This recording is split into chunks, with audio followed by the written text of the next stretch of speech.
నేటి రోజుల్లో వెండితెరపై మెరవకపోయినా smart phone స్క్రీన్పై కనిపిస్తే చాలు కాసుల వర్షం కురుస్తోంది.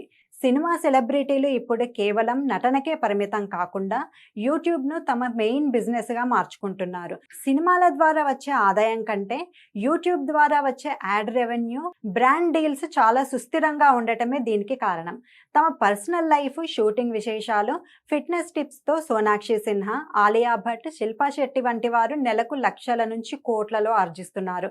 సాధారణ క్రియేటర్లకు మానిటైజేషన్ రావడానికి నెలలు పడితే ఈ సెలబ్రిటీలకు ఉన్న క్రేజ్ వల్ల కేవలం కొన్ని గంటల్లోనే లక్షల సబ్స్క్రైబర్లు వచ్చేస్తున్నారు.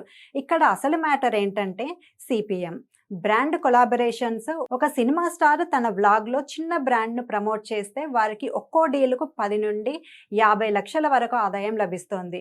సమంత, నాగచైతన్య లాంటి టాలీవుడ్ స్టార్స్ కూడా డిజిటల్ ప్లాట్ఫామ్స్ ద్వారా గట్టిగానే సంపాదిస్తున్నారు.